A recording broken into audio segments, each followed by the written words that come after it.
They're guys. They do magic. They are the Magic Guys. Yo, Magic Guy fam, what's up? What's up, everyone? Welcome to episode 91 of the Magic Guys. To my left, I have Doug. Oh, wait. No, I don't have Doug. That's fine. To my right, I have Jace. Oh, I have them either. Both of the co-hosts are away this week. Jason, as we know, is swimming aboard the cruise ships, killing it, doing really great.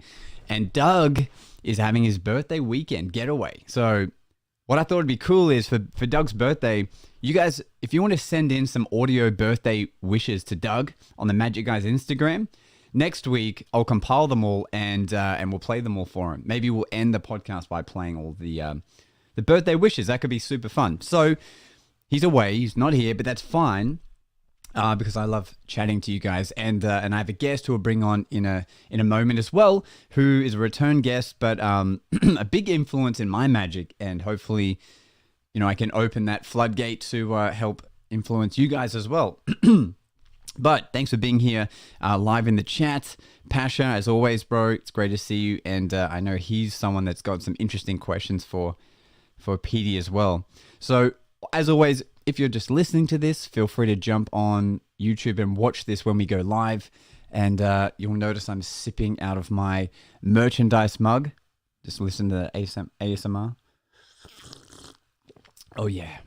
Available at themagicguyshow.com. But look, we have a guest. Now, something funny happened. You guys know I normally run an animated intro when I bring on a guest. But for some reason, the files disappeared of the curtain that I normally use. So I got to redo it all. But nonetheless, for those listening, you'll have no idea what I'm talking about. And I'm still going to play the soundtrack anyway. So it'll still sound exactly the same as we bring on Peter Newen, a.k.a. Petey Majik, a.k.a. Fat Magic Cat, a.k.a. Party Never Stops. Here we go.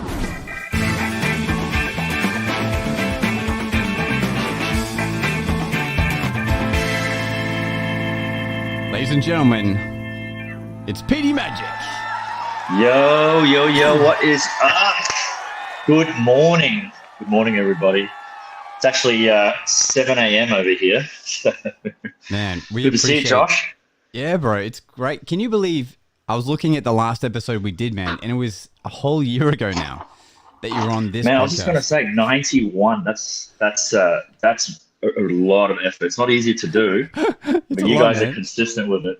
So yeah, you got to do a big one for the 100 too. I'm thinking about it. I'm trying to think of what direction we go in, but maybe the viewers can help with that. By the way, your background sounds way better. We were just chatting off air, and people are up early in the morning and creating a bit of background sound for us. But anyway.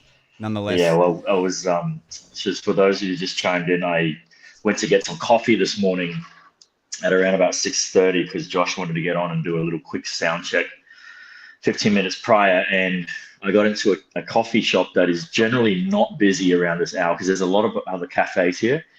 And then this older lady and her husband decided to come and have coffee there, and then they sat right behind me and they were just yapping on, and Josh was like, yeah, we can hear that. So. Yeah, I mean, I know there's at least one viewer that speaks Vietnamese, so he might be able to make out what she's saying. But for everyone else, it might be just some lost noise there. But anyway, good to have you back, man. And you started. It was cool watching. You started a podcast during the lockdown. What did you call it again? The ISO. Party. It was called Quarantine Vibes. Oh, that's it. Quarantine. So it just started because I don't know how severe the lockdown in Oz was, but in Vietnam we had we went in sort of levels, and we went like this one session where it was like 2 weeks of just zero outdoors. Like we had military delivering groceries for people. So me and a mate of mine, a DJ mate of mine, said, let's do just get on, I guess, an hour or two and then just vibe with people. And I had an open link there, so anyone could jump on if they wanted to, which we took away after some time because we had some random people come on. It was a little bit disturbing. for at one stage. So yeah, we called it quarantine stream because everyone was in quarantine. So quarantine stream vibes. Yeah. And then Wow. we just kept going. And then we had a mob reach out to us and sort of semi-sponsored, not cash, but they sponsored their page, their network, which was like 50,000 people, which was still difficult to reach because it's a completely different group of people that, they're not really tuning into what we talk about. But, we sort of did it for about a couple of months. I think we're on 98 episodes of that one. Oh my God. So you're doing it. Wow. So even though the pandemic level was 2 weeks, you just kept it going. We kept it going. Yeah, we kept it going. And we had a couple of guys we had another guy from Brisbane, Matthias. I don't know if you know him. He runs Downshift, the auto sort of. Oh, I've definitely heard of it. Yeah, so that's Matthias. He's moved here as well. So hey, he's actually in America now. He's going to Burning Man. Living the life. Yeah. Hey, we got some questions already. I knew Pasha was going to give us the good stuff. So Pasha is a fellow Brisbane magician. I did some street magic with him recently and shared some of the videos on our Magic Guys Reels. I love it. But question number one, when are you coming back to Brisbane? Do you still have your Source license plate? And if so, can I use it? Your life seems to be a spectrum of gig life. Will it be like that forever? There's a bit of ammo in there, but okay, so let's start with number one. Yeah. I'm planning to come probably towards the end of this year. I don't think Mum's watching, but I want to try and surprise her for her birthday. So that will be definitely on the cards. Now that everything's opened up and easy flying. I do have my Source plates still. It's probably in the garage somewhere, a little bit faded. I don't think it's registered to anything because the car's sold already. So it may not be registered to a car, but I don't know if it has a name registered to it. So depends on what you want to use it for, Pasha. So that's number two.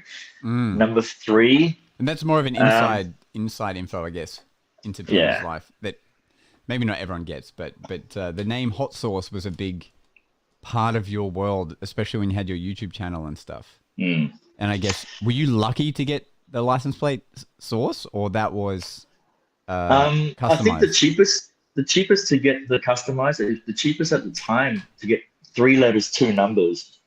I think it was like maybe a few $100. I can't remember, but that was the combo that a lot of my friends got as well. 2 numbers and 3 letters. And Source originally sort of came from, because I was into the basketball and there was Hot Sauce.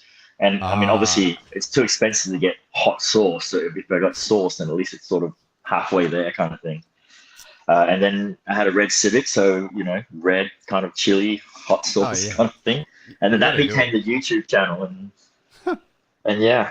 But as you know, I was just going to say, as you know, like now when you grow up, you think, because you don't know, you sort of just pick any name. Like my first email was Peter Chu, as in CHU, because I was Pokemon Pikachu, but I put it as Peter Chu 69. Everyone had 69 in their email. So, Yep. Yeah. Now you're on a business sense. You want to make sure you have the right name to sort of push it, matches your website and your other socials and stuff as well. You gave me that advice too when I first had a website, and I called it Mysterious Productions because I didn't know what I would do with it eventually. And then you made a good point, and you're like, look at all the magicians you look up to, and they all have their name as their website. For their brand, and I'm pretty sure that's why I changed it. But you still use Mysterious Productions though, yeah? Like that could be part of your production brand, I guess. It's still a registered business name. I use it on my invoices. I still own that website, so if old clients went to it, it would, they'd still see, like the domain would still lead them to me. But otherwise, I don't tag the end of my videos with it anymore or anything like that. But who knows? It's still there. I still own the name and stuff, but we just grow up. And and question 3, your life seems to be a spectrum of gig life. Will it be like that forever? The thing is, and I think I think you'll understand this too, Josh, because you're, I guess, really, one of the very few people I know that are doing it full time. And JJ said this to me when we were traveling. As you know, like when you get so deep into performing, whatever stage that is in your career, you do get to a point where you wonder, will this go on forever? Will people keep booking me as I go along? You even get demotivated and, not learn as much as you used to. And then you get a spark to come back and whatnot. But I do feel that if you keep those skills quite tight and you've got like a set show or something that is quite solid, there's, compared to any other profession in terms of artistry, I feel magic has always got, first dibs in top 2-3 of entertainment where people want to try and book. Like if I stopped doing magic now and went and did something else and it didn't work, the magic will always be there. Like then I could come back, you can always come back and then rebrand yourself and people goes, oh yeah, great, we want to get a magician here, And I feel that magicians over the years will still always be booked. It's just part of an entertainment thing for any sort of event, corporate especially. They're always looking for these entertainment to entertain their clients. And magic is probably one of the easiest, other than getting a singer and a small contortionist act or whatnot. The magic is probably the best in engagement, in getting people talking about things. It can be customized to be branded and everything. So I feel that you really keep those skills and sort of you have to stay ahead of the game, but if you stay within where it's at, you can always still get bookings. It's an interesting thing. Like the older we get, you start to have more and more of those conversations with yourself. Like, because in the beginning, most people watching this are young guns, or they're fresh into getting into magic, or they're in that period where like consuming new stuff, and it seems like it'll never end. But eventually, you do go, will I keep doing this, or will I evolve it to something else, or will I stop doing it? Is it going to create that safety net for funding my life? Is if I have a family, all these kind of things. And a few guys in Australia I've watched them kind of branch off while still doing magic, but guys like Adam Marta, for example, in Sydney, has gone a lot more into the consulting route. So he started consulting for the Harry Potter theatre shows as the magic consultant, and now he's the magic consultant on Australia's Got Talent here. And I can see him, slowly making that transition. And then you've got like Christopher Wayne and Mike Tyler here, who I'm doing the Showman theatre show with. They've created their own production company, so they're going to eventually start producing shows more than maybe they are performing shows. And so I can see that sort of natural, like you use that skill you have to do other stuff, like how you've taken your showmanship skills and done a whole bunch of acting successfully over there in Vietnam. And I wanted that too, but I think I still love magic, so I'll probably still do it for as long as I can. I think the thing with you also is, Josh, because you've got you're very highly skilled with your slides. I see all your videos, and you're at the stage where, like you said, every now and then you put together a little show, where you see, 30, 40, 50 people. And when you're in a position that you can do that, that, you're not that struggling magician at the start where you're just trying to get scrape through doing gigs at clubs and stuff like that. Halloween's coming up, you might put together something and go, okay, you know what, we're doing a Halloween special show. And then you put something together, market it, and then people will buy tickets to come watch it, because you don't get shows like that every day. So yeah, true.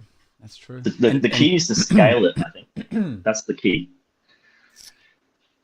Yeah, as in like scale the audience or the show, or just a bit of both. So at the moment, I'm doing a show called the Mystic Night Show, and it's probably one of my favorite, pieces in my whole career. I originally met a guy who runs an experience platform here called Vibe G Experiences, And he's German Vietnamese. He's partnered up with another guy here, and what they do on their platform is they have multiple experiences that people can go on and buy. It's like a workshop. Call it a masterclass if you want it to be. So you can go on and learn how to make coffee. You can learn how to make biscuits. So he got me on to teach like 10 basic magic tricks over a 90-minute workshop. So we did that, Nice. and then from that point, I met another dude who has a venue. He's a Vietnamese French guy, and he gutted out this venue, which is about, I'd say, 7 meters wide, and it goes for something like 15 meters long. He gutted it out, high ceiling, Wow. split it up into these 3 rooms. And when I came in and had a look at his space, I said, what's the space for? He says, it's an event space. So you can put things in here, you can seat it up, you can do whatever you want. But he said the thing that they want to do is they want to promote Vietnamese culture. So whatever we do, use local brands or, whatnot. So when I showed him some magic, he goes, hey, let's do a magic show. And then he said, but we need to put a Vietnamese story to it. So we went into like a Vietnamese library and looked up all these famous Vietnamese stories, like fairy tales. And we found one that was fitting because it was about a tale about 2 gods, a mountain god and a water god, who fight each other in order to marry the king's princess. And from that, the story is a famous story, and there's an analogy from that story because the water god, the mountain god actually wins and marries the princess, but the water god, over the years, he keeps coming back and flooding the land because he's pissed off. And that's the analogy to Vietnam's rainy season. So we get these floods every year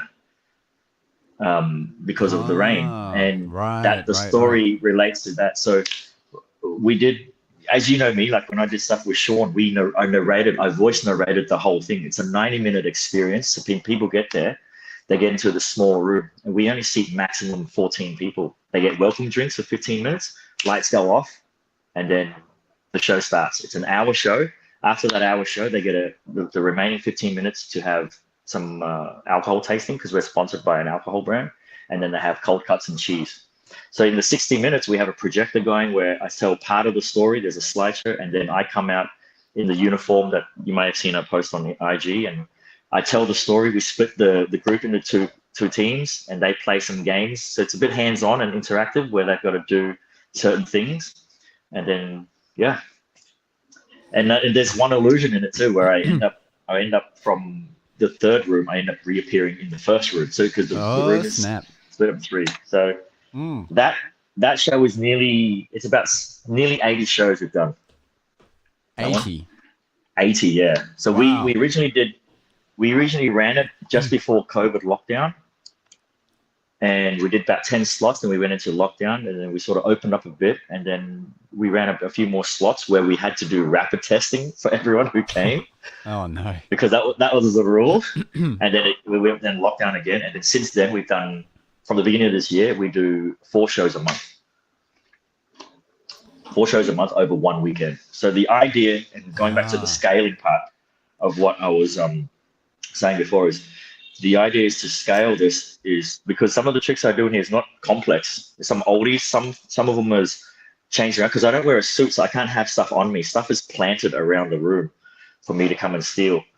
So to scale it is, there's 2 casts. There's me and there's a clown, a guy that plays the comic relief part in the show. So if I can train or audition another magician, a local magician, and another guy that plays the other part, then this show can just keep running through these guys, and then we can start getting another Vietnamese story and write the next show, kind of thing. So that's what I mean by scaling. And perhaps maybe expand it bigger than 14 people. So, yeah. Yeah, wow. It's it's about $60 a ticket. 60. That's because there's alcohol involved. And that way, you can be in more places than once, technically. Like you can have this show going, and like you said, if you have another magician in its place, then you can work on the next show that can be running, or a gig you're doing, or nice. This is good. So I actually was sitting there one day, and I felt that I wanted to write a show for you with the skills that I see you have. Oh yeah. So I want to write some, because I feel there's something I think would be really cool for you. I was thinking about it like not long ago, and I said I think I can write something really cool for Josh to perform with the skills that I see you have. So when I come back, we'll catch up and we'll brainstorm a little bit for you. Yeah, dude, that'd be awesome. Not to mention my skills. What about bloody Jason? He in the last year, it must be crazy for you because I talk to him every day, every week. But from afar, it must just be funny to see the kid that you remember seeing when you were in Brisbane, just like taken off on these platforms, man. Mate, he is unreal, and he's developed into that. He's found where he's at. He's done thousands of shows on the street. He's fantastic in front of the camera, and you read some of the comments of the people, of his fans that follow him. Like, they obviously know his favorite taglines, and and it's good. It's great. He's one of a kind in that, for sure. Crazy. In speaking of Jason, he actually asked a question: does the party actually never stop? That is true, because you know what? This came back to me not long ago. I left a party early, and everyone was like, "Oh, what's going on, Petey? What CEO of Party Never Stop is going home? What's going on?" And I didn't know what to say at first, but then I quickly sort of just went, "You know what? People can stop, but the party never stops." So there you go. Oh, wow. That was the out. That was the out. Otherwise, you'd always be. That would be held against you, right? Like, yeah, for sure. Yeah. Oh man. Pasha had some more questions, but luckily he kind of separated them, which is helpful. Let me see what he's got here. When is your next big acting gig? Are you still into acting? Are you still enjoying acting? Is that something you're pursuing? I've only done like small cameo roles for now. I was handed a script not long ago, and I went for the casting, but they haven't finalized it. I don't know if I'll get that one. The thing with here is, like, being in Asia, so obviously they're looking for a specific role where obviously Vietnamese can speak Vietnamese and some English. But then, like, I don't know, I feel that anyone who's already living in Vietnam, to get a main role, unless you're friends with like the director or someone then you have a better chance, because right now they're still really just going for American Vits that are already in California, probably already have a few names under their belt on what they've done. I did a cameo for a movie just recently. It'll be out in November, I think. It was like one big scene, a little bit of talking. I just played like a Vietnamese businessman who bought all these paintings off this chick, tries to ask her out, and she says no. That's the end of my scene. But even that scene took like almost a whole day just to shoot, because they were taking so many goddamn angles. So it's a horror, actually, that movie. So movies are always like that. Hey, it's whether it's a small piece or a more complex piece, you're at least there for the whole day, like just for that interaction. Did I tell you I was in a movie with Mike Tyson? No, you did not. So I'm in the same movie. I'm in the same movie as Mike Tyson, cameo role, but I'm not in the same scene. I wasn't on the same day he was shooting. So basically, the movie's called Girls vs. Gangster, and it's a Hong Kong production. So Barbara Wong, pretty famous Hong Kong director, she took a script based off the Hangover movie. So these three honky girls go on a bachelorette party, and they decide to go to Vietnam and get wild. They wake up drunk, don't remember anything, with a suitcase full of money, and they run around trying to figure out what's going on. And they run into Mike Tyson in one of the scenes, and they run into me, which I played this cheesy magician, full penguin tails, where I do the illusion where you put the person in the chair, put the thing over it, and they disappear, but they fall through the chair and underneath the platform. So we had to get that built because we didn't have that illusion here. So it sounds a little bit more than inspired by The Hangover. Yeah, basically it's a female version of The Hangover. Yeah, which is great. that someone has to do it. But I'm guessing it's in Vietnamese. Is that right? No, Or it's no? in Chinese actually because it's not a Chinese. Vietnamese movie because it was shot in Hong Kong. It's Right, Hong right. Kong based, but they come to Vietnam. So I guess some scenes will have Vietnamese, but the main girls will be speaking Chinese. Yeah, yeah. Well, someone has to do it in English too at some point. Surely, Yeah, surely. for sure. So you're seeing, and so they got Mike Tyson for that role too. That's funny. Because my mate shot the day that he was shooting the posters. He was doing the photos for the posters, and he said that when Tyson was there, everyone was saying, "Man, Tyson's such a nice guy." And I was asking him, asking my mate, so what did he request? He said, like, it's funny because in Vietnam, we don't have all the actors, they don't get these fancy trailers like, what George Clooney or Brad Pitt would get to rest in before their scenes. Like, you're literally just getting like a nice lazy chair that can recline and you're relaxing. But Tyson was given like a little minivan where you can relax him. And he said that he had to have a PlayStation 4 set up for him. That was all I heard from my friend. So, Oh, that's cool. yeah. It's been funny. I've been watching him he's been doing a couple of podcasts over the last year, and Mate, he's great though, isn't he? he's funny. And was it He impulsive? loves his weed. Yeah, he loves weed his and mushrooms. shrooms. He loves his shrooms. Yeah, like he just took a whole handful of them on the Impulsive that's Logan heaps. Paul's podcast, and you just hear him chewing them, and he's like, "Yeah, I'm trying to squeeze the juices out of him," and he's just going at it. Have you tried shrooms? No, I haven't, man. Haven't. No, I When haven't you tried ever get a weed chance, either. if you ever get to Amsterdam, you can try it there because it's legal over there. Okay. It's quite an experience actually. It's quite an experience. I'd say it's. I don't think you can stop laughing. It's just hardcore, hysterical laughing, heightened senses, bright lights, audio is great. Obviously, the visuals are bizarre, but it's quite a different experience. I'm actually really surprised that in Amsterdam it's sold in shops as per normal. You buy it through. They give you a menu, and they'll ask you, "What would you like? Would you like lots of laughing? Would you like what's your level of hallucination preference? Do you want audio sort of thing?" It's like a whole menu, and you're like, "What?" And then the guy's like, "Is this your first time?" I said, "Yeah." And he goes, "All right. Well, I think this is good for you guys. It'll only be a 3-hour trip. Here you go, 30 Wow. euros. Bam." And he goes, "Go to the park, lie in the grass, and enjoy." I was Oh my like, "Okay." god. So rather than saying what substances do you want, they're more like what hallucinations do you want? What feeling do you Yeah, want? that's because then crazy. he gives you the right amount. So, No wonder everyone goes there.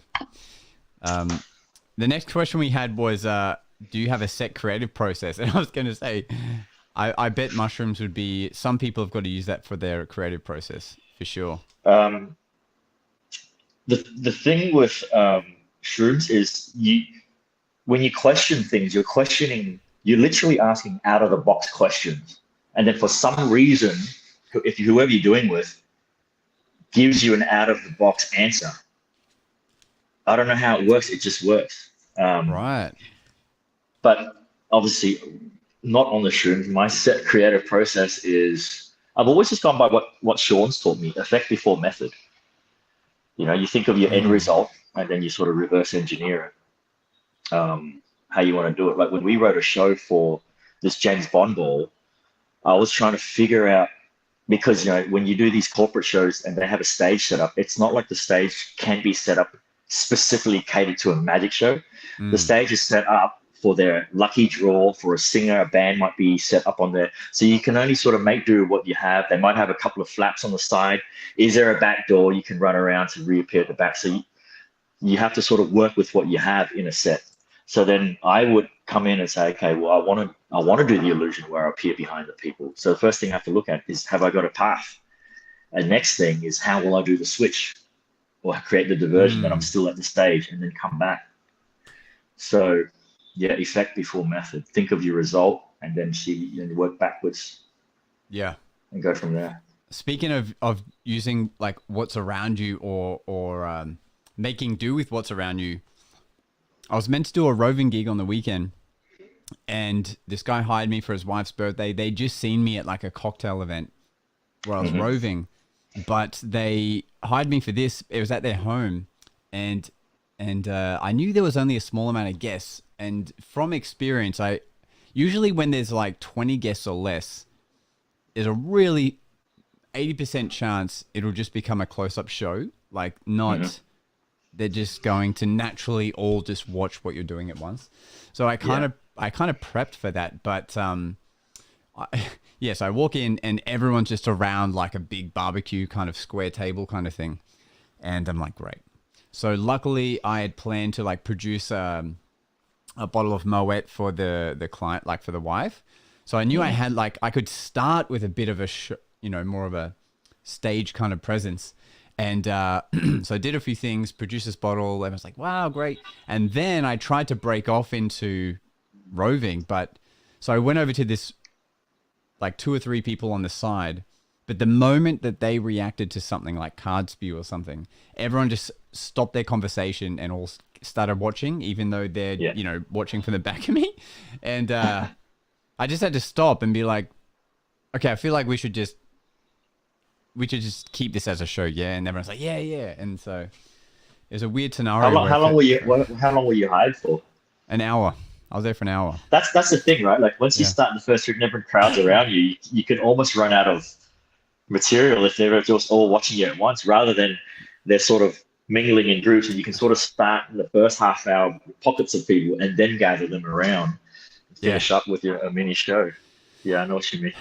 Yeah, that's it. I fortunately, we've been doing it for so long, like there's just so much stuff you can jazz on, because it was just close-up magic, but they I would just take turns at using them for different stuff. But yeah, you do have to know an hour's worth of different material. But, I had some forks on me. I had a Rubik's Cube. I had 2 decks of cards and people's phones you can unlock and that kind of thing. And lots of conversation in between effects, keep them laughing. But are you for, like, I'm guessing you're still doing the corporate gigs? Yeah, that's my main here, and the Mystic show. I did have 2 inquiries recently where some groomsmen reached out to me and said, hey, can we hire you to help us do a magic performance? Because lots of weddings, groomsmen tend to just sing a song or thing, but we want to do a magic illusion with the groom for the bride. So we did this one where we just got a standard illusion. I had to hire it. So I went to a warehouse of this illusionist guy who had a lot of these effects. So we got an old school one where we had literally just 3 hours to practice with the groom. So they invited the groom up. So the trick goes, the groom goes into this box. He sits down, sticks his hand out the hole, so it's still his hand. And then as he puts it back in, he quickly slides underneath into the steps that he climbs in. And then we had some guys remove the stairs, because it's just the stairs for him to get up on. But the diversion is he gets up into the box, slides back into the stairs. Hopefully I'm not revealing that for anyone. He goes away, and then the groomsmen, they continue on with the box. It gets crushed into nothing. Where has he gone? Wow. And then he's behind the bride. So we had a couple of gigs where, because when you're doing that sort of stuff for people who've never done magic before, I had to choose an illusion that had very little skill they had to remember to do, which is the only thing that most skill that they had to do is the groomsman had to know how to get in the box, and that's it. And he gets out later because we wheel him out. And the rest of the groomsmen just act as if like, okay, you ready? Bam, gone. And then they just do a little bit of acting. That was it. But it worked out really good. So wow. So basically the effect for the audience was that he goes into the box, you see his hand, and then after some pizzazz and showmanship, the box gets crushed and he's all of a sudden behind paper thin, basically. Yeah. Oh man, that's bloody great. and it's so funny that you could just hire that, like you were able to source that stuff to hire. I don't know what I would do in Brisbane if I was trying to. Isn't there someone that has illusions you can hire? There are people that have definitely people that have them, but like Matt Hollywood has them. Obviously, he's got a warehouse of stuff. Chris Murphy makes stuff, but he's super hard to get a hold of, like with his schedule and whatnot. But there's no like hireanillusion.com or anything.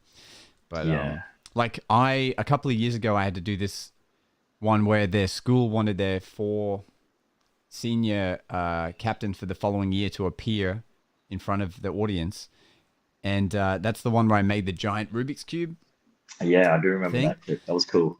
And that was like the most stress of my life. But putting that together. So you put it was an original arrangement that you put together, huh? It wasn't anything that was already like an old concept or anything, huh? You had to go with what you had, which is out on the oval or something. I remember seeing. Yeah, it was on an oval during the day. It was a grass oval. I was going to be fully surrounded, and it was going to be really hot too. So I couldn't have anything pre-planned before everyone like shows up. It was just like, it was crazy. And I emailed people, big names like Franz Harari, I emailed, and he got back to me too. And put me in touch with one of his lead TV consultants, who basically said like, it's my job to come up with this stuff. So like, I politely can't help you, like, for free. And then a few other guys basically all said it can't be done, like, unless you've got like $100,000 and you're building some crazy staging thing. But I was like, there's got to be a way. So I took like $2,000 and basically had a carpenter friend of mine build this. 2 different things: build the Rubik's Cube and build this thing that could load the kids into the Rubik's Cube. And and then I had to make it into this effect of the Rubik's Cube. And anyway, it all worked out, but I had to it was a whole thing. But it's, they're the kind of things that are fun artistically. Like when you conquer them, that's what feels the best, to push yourself. And so we did it, but yeah, it would have been. You still have that? You still have? I no, but I kept a piece of the wheel that we used to like wheel in everything, because the wheels afterwards broke off, and I was like, yeah, I'm gonna keep this goddamn wheel so I remember forever. But yeah, it was crazy. But I wish I could have just hired an illusion. That would have saved so much time. We've got Eddie or Gia. I don't know how you pronounce it in Vietnamese, but he was in Brisbane and we did some roving magic together. But he's back in Vietnam now. So hi. Yeah, he's a fan. I was telling him about you already, but he's like, yeah, I know who he is. He knows of you definitely from your movies and stuff in Vietnam. But anyway, yeah, it's funny now because I forget how long I've been here. Like July just passes 11 years, Josh. God damn. So it's funny. I downstairs from me there's a hairdresser, and there's a chick that works in there. And she looks maybe, I don't know, 20 something, late 20s, right?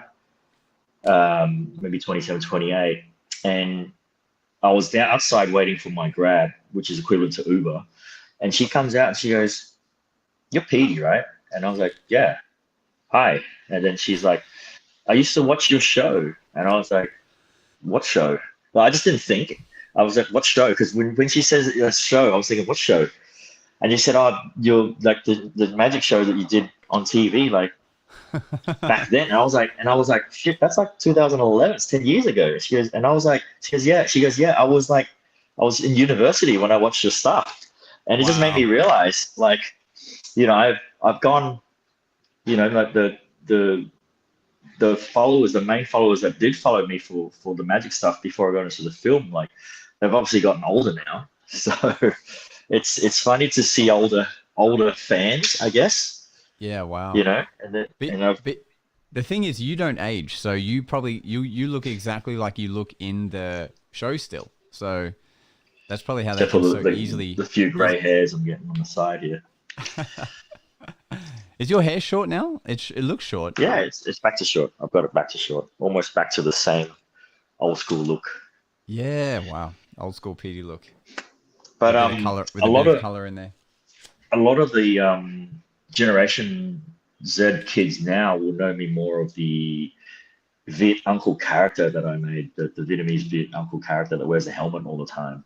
Oh, yeah. Yeah, so that was something I just did for fun, obviously through the lockdown, and it sort of took off. with the philosophy that the character says. So it's a lot of really silly stuff, but it worked. So I haven't done much with him lately, but I think there's something there that I probably should do. But it's just I got to try and find the right English jokes that can translate to Vietnamese, because the punchline is different. But when you find the right one, it's I get at least the 30, 40, 50,000 views on it and likes. It's just got to be the right one. I've tested ones where, like dad joke ones, it works if it's in English, but in Vietnamese, I don't think they get that. Whereas for us, we love the dad jokes, we love the dry humor. That works, but yeah, comedy's not easy, eh? Yeah, I mean, because it's a Vietnamese character, so maybe you just make the English titles of it just a totally different joke or wisdom. Yeah. Or do it separately in English again, but then I don't know. But yeah, I reckon maybe just got to completely change it. No one's gonna know. Yeah. Plus the algorithms here are a little bit different.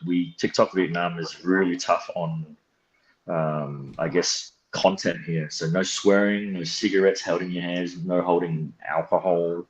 If you're in a bikini, you've got to have a reason to be in it, like in terms of where you're filming. So if you're in a bikini or topless for guys, you've got to either be at the beach or a swimming pool nearby.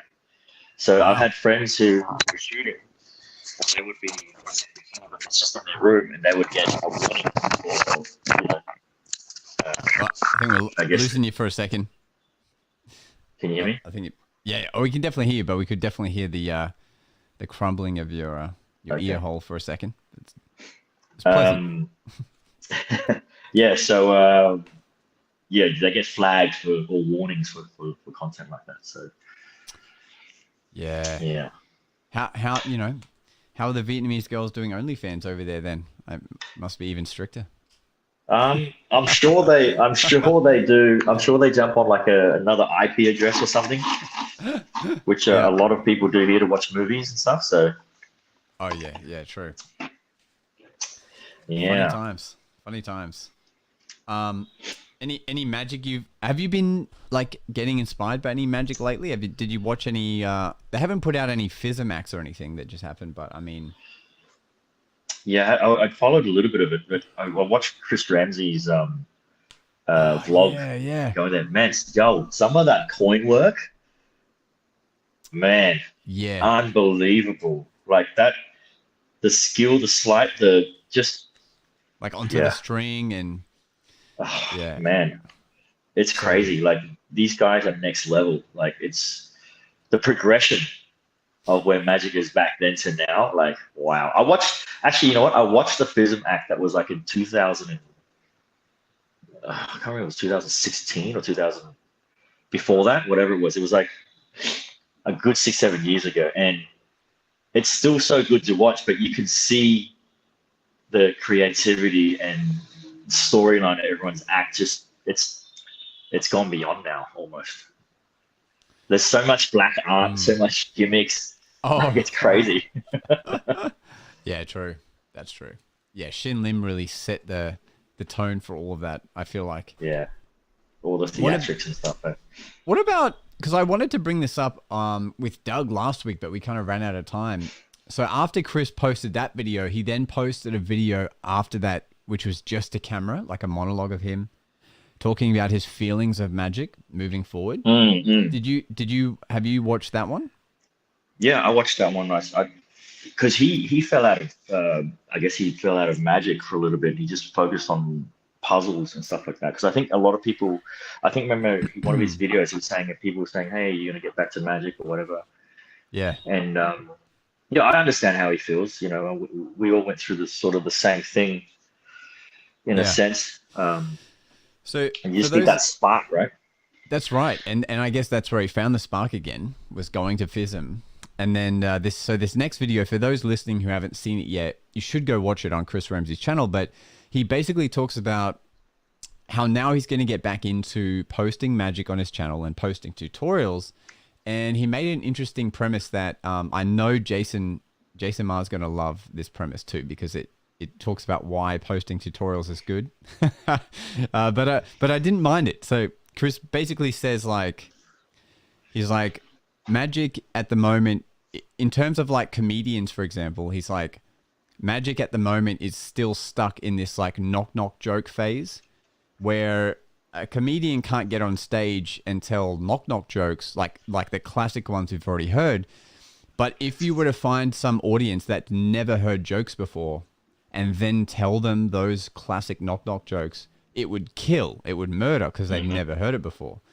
But he's like, the problem is if we're just doing that, like the magic's never going to get better, and we're always going to cringe at those who are still doing those classic jokes, even though to an audience that's never seen those classic, what you might call hack lines or tricks or whatever, it's still going to kill if they've never seen it. So he's like, it's better for an audience to, and he's like, and it's because like, yeah, magic just hasn't been shared enough in the world, even though it's on Instagram and TikTok and stuff. He put up a poll, and just even within his magic audience, a very small, less than, I feel like it was 2%, but it's less than 10% of the people that answered the poll out of thousands have actually seen a magic trick in person, like live. And it just, so basically he goes on to say like how little people have actually seen magic live. It needs to be seen more, and it needs to get to a point where people are kind of familiar with, kind of like, he's kind of saying it's a good thing if the majority of people kind of know the basics of how magic works so that they can appreciate the art more when you do push it beyond just the knock joke phase. That's what he's kind of alluding to. So he's like, so I am going to teach magic, and, you know, what are you worried about people knowing when they know the secrets? Are you worried that you won't get invited to parties? You don't think people think you're cool because they know like how some of your magic's done? He's like, it's not like that, and it will just make you get better. And so he kind of goes on this whole kind of wavelength of that. And it's interesting because I already, when I go and do magic, I make sure I do stuff that if the audience was to figure out the method, they would still be impressed in some way because the method is difficult, if that makes sense. Like it's not just relying on a fake thing that they could buy and then replicate it straight away or something. But what are your thoughts? And how you present it too, I think. It's almost kind of like you can use the same move, like you can just use a double lift in a trick and you can steer them into a direction where it's just, you know, they have no clue where it's going, and then the card changes, and that's almost just enough for them to give a reaction, right? Yeah. I don't remember the last time I've done a trick where someone has said, "Oh, did you do this?"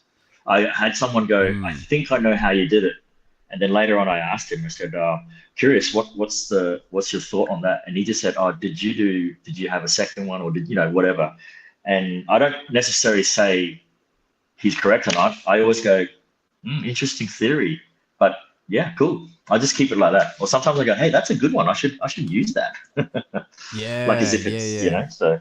It's kind of you go yes, and you don't disagree, but you're like, "Oh, that's interesting," or yeah, that is an approach you could try, or be like, "Oh yeah, maybe. Let me show you something else," or yeah. Or you can show that. You know what? Actually, that's an easier method than what I just did, or something like that. Yeah, I love going because sometimes people will guess like how the card gets to the top of the deck, and I always do this little sequence, which maybe I can kind of do it for the camera just so everyone can mix it up a little bit. So I had this I have this built-in conversation ready to go when or if someone says this to me. They're like, "I think I know how you did that and got it to the top," or whatever, or maybe they think you had two cards or whatever. So I go, "Look," and then they always will say something like, "But I just I didn't really catch it because your hands are so fast." So I tend to go with this conversation that magic isn't about sleight of hand being fast, it's more about being natural. So it's almost closer to being slow of hand, not sleight of hand being fast. And then I give this example and I go, look, so, just casually, which card should we use? And they'll say 4 diamonds. And I'll be like, okay, I'm going to show you the move of it going to the top. Okay. And then I go like this and I go, look, so this is the move. Did you see it? And they go, no. Very nice. And, magicians know Petey knows what's going on. And I'll go, oh, okay, you didn't see it. And then I'll do something like this. I'll be like, okay, well, watch again. I'll do it really slow again. See how slow I'm going. And that's what makes it deceptive. And they'll be like, oh my God, I didn't see it again. And now they're like really on the edge of their seat. And then I do this other classic, which is a classic, but in the context of this, it works so well. And I go, okay, look, this time you can be the last one to touch it. And then I get them to push it in, obviously. And then I go, look, I'll do it really slow. Did you see it? They're like, no. And I'm like, oh, that's because it went up here. And then it just, it's so funny because you use what they've said as a heckle to just fry them. Just absolutely. And it's one of my favorite things to do when it comes up. And you just hit him with 3 different methods and it's a good time. Then you just walk out of there like a king.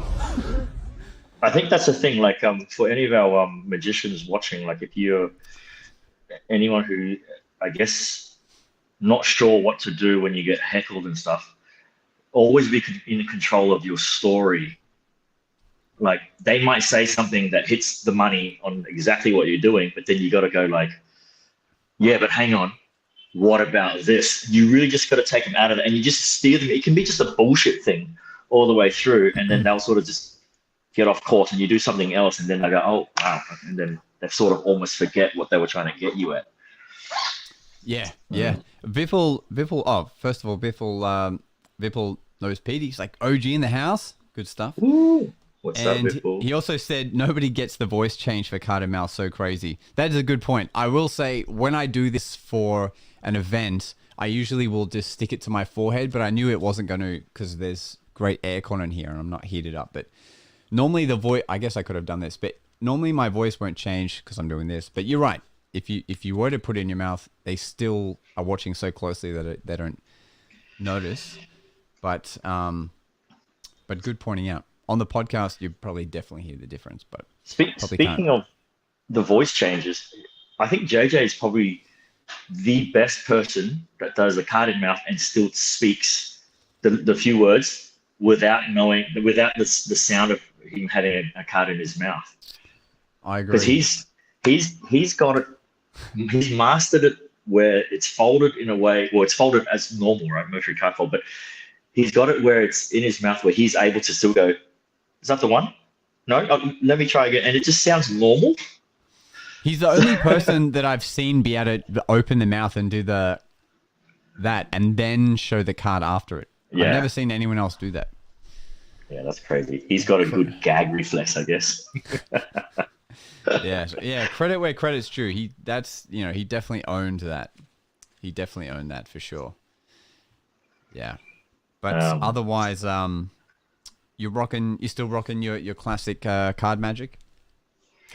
I started pulling back out packet tricks. I've got a packet trick here for you. Let me see if I can get this camera down to the front camera. And we're gonna get the front. Okay, sorry, the back camera. Okay, awesome. Can you guys see that? Look, your camera's been kind of going in and out every few seconds, but yeah, we can see it. Yep. We can see that. I'm just gonna do this here. Let me full screen you. So Josh, you can see here, and everybody else, this is probably one of my favorite packet tricks. Everybody can see 6 cards. Obviously, there's 4 that you cannot see. 2 jokers are the visible ones. So Josh, you are the king, and the 2 jokers are your bodyguards, and they're looking after 4 beautiful queens. The hearts, the diamonds, the clubs, and the spades. Now, the thing is, you can only save 1 queen. Which one is your queen? Queen of clubs. Queen of clubs. Now, you don't know which one is the queen of clubs. So let's go from left to right. 1, 2, 3, 4. Which one do you think is the clubs? I'm going to go number 2. So this one here. Yeah, I'll go with that.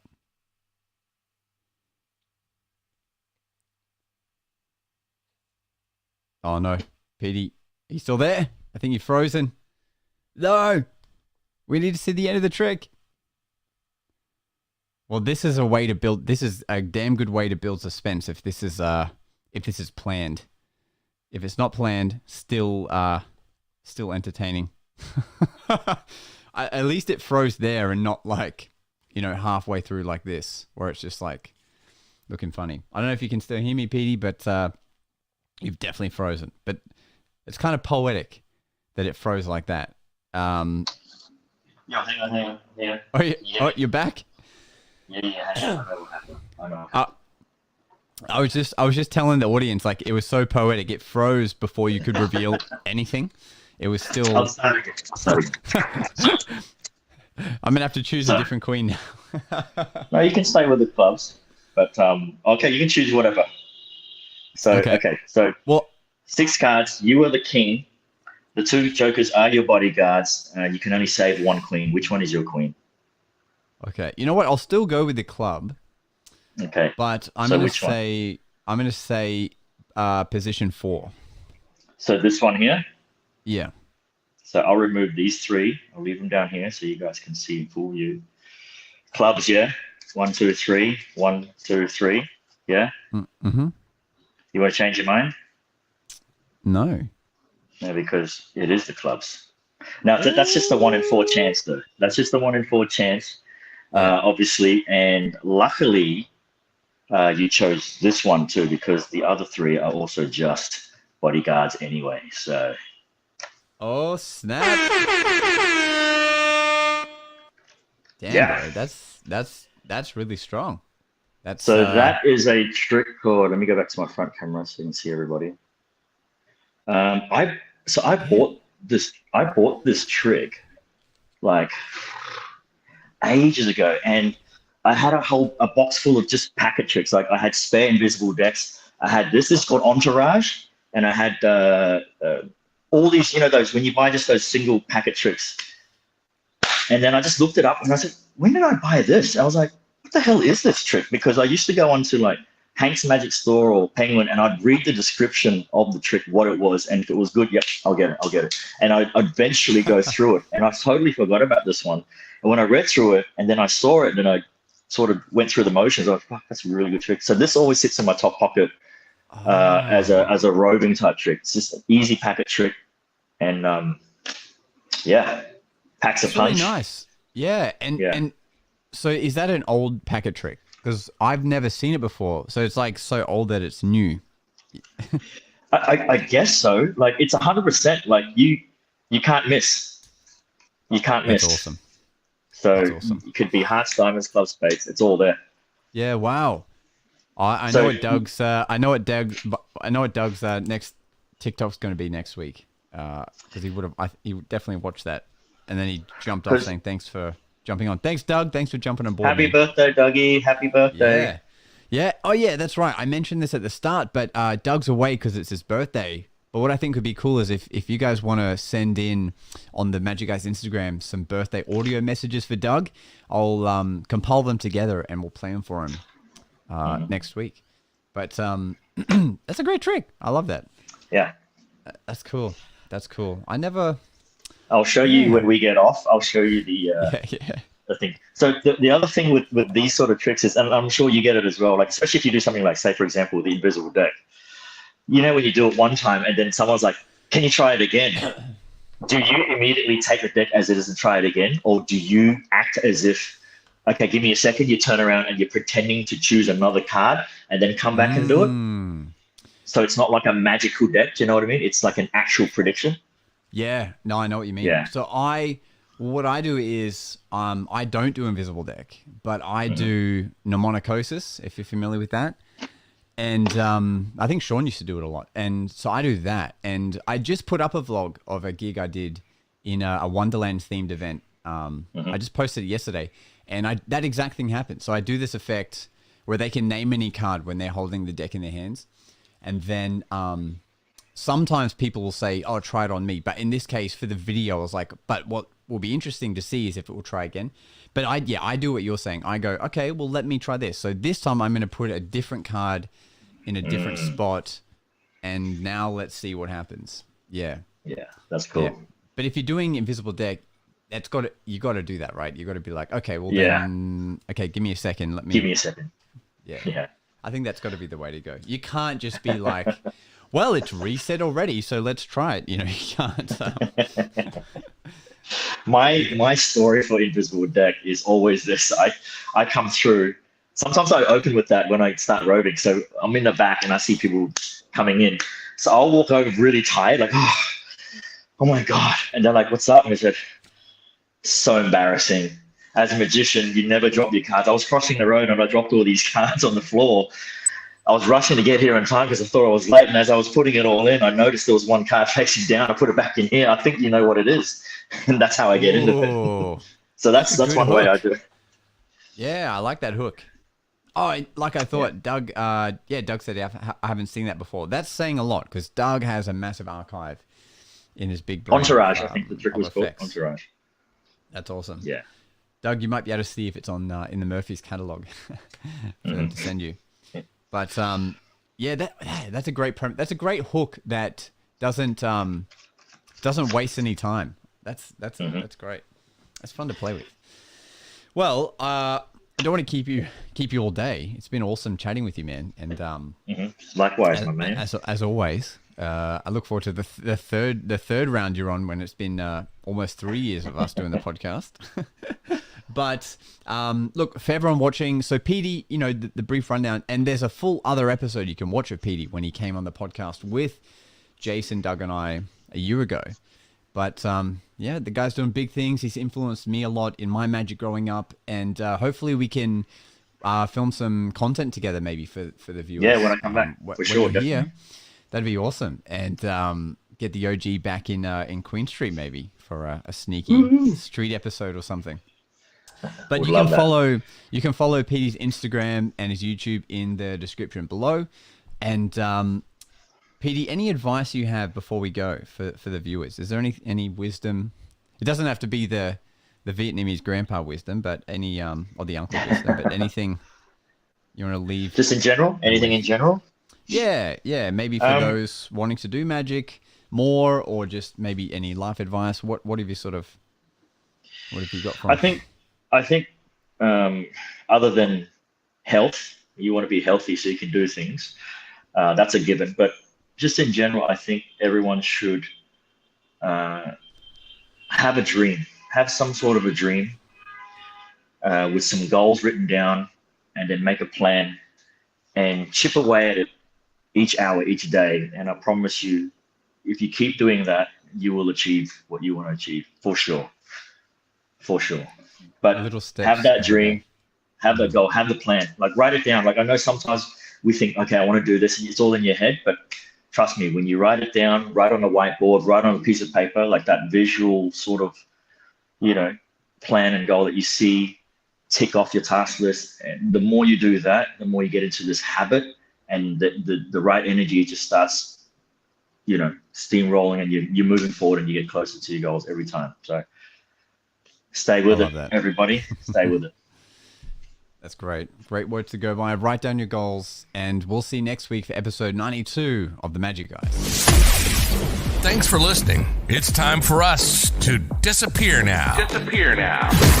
But we'll see you again on the next episode of The Magic Guys.